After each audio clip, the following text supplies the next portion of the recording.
One injured in an anti-tank mine explosion last night in Brabhia province.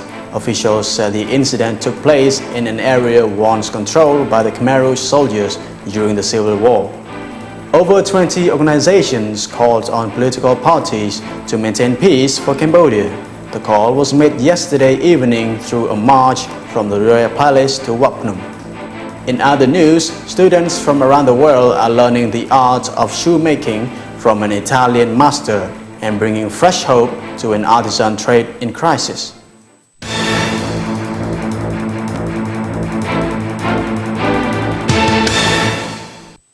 Hello, I'm Jindalas. It's Thursday, August the 15th. We begin with local news.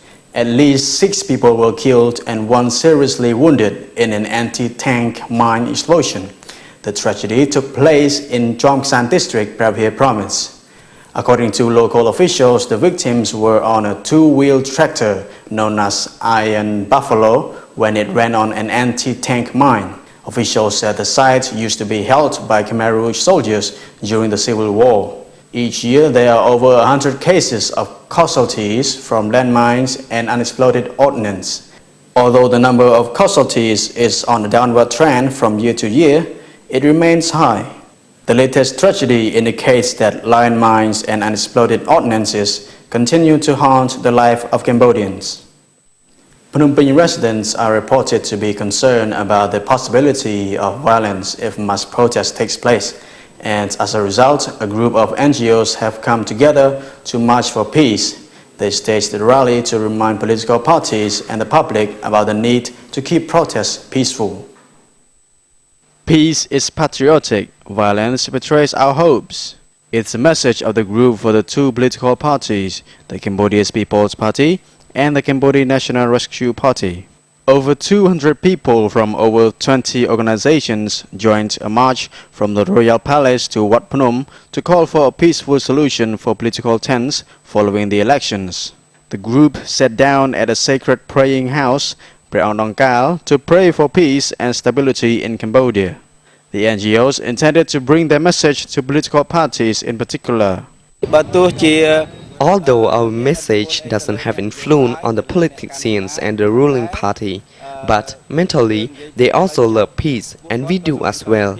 So we believe that they understand our mind. The groups hope that through their message, the public will avoid violence and hold peace in mind. The march was made after political tension has risen after CPP and CNOP contradict on election results, and CNOP warns a mass protest if there is no solution for election irregularities. While the tension has yet calmed, the world has called on political parties to deal with differences through law and peace.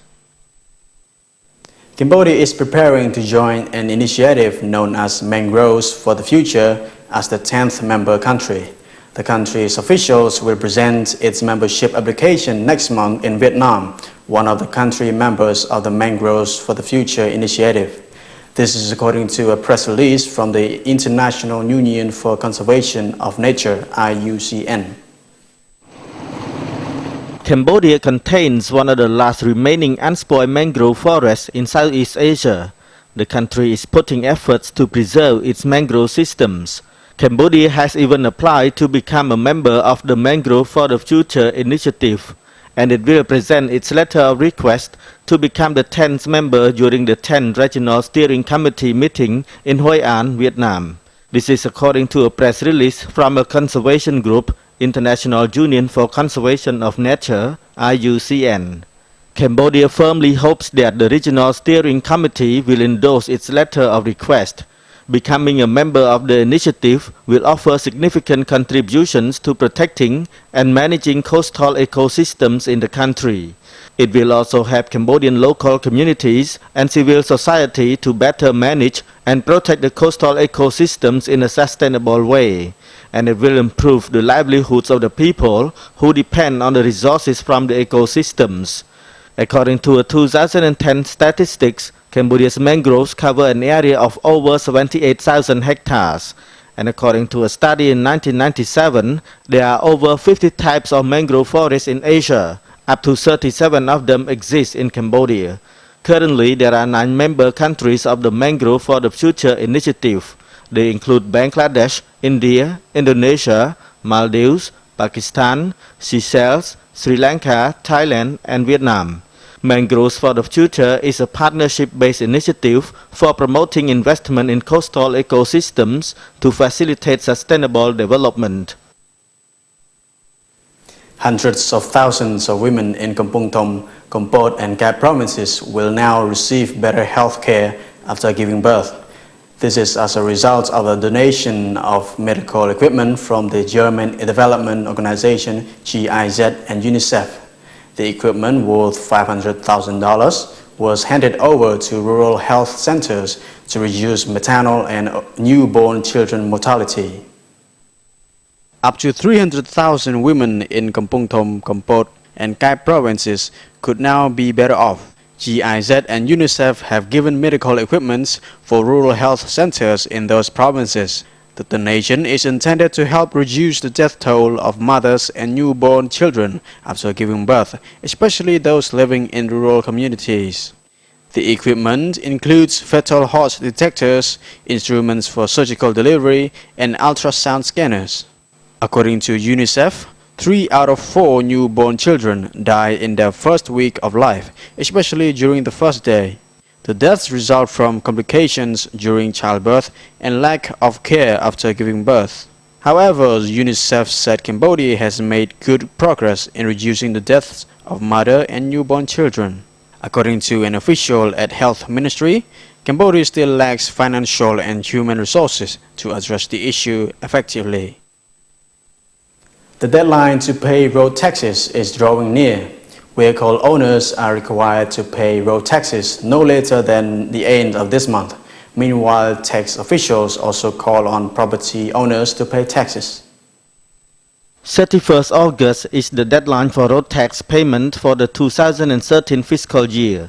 The day after that, vehicle owners will be fined up to 100% in addition to the tax prices required.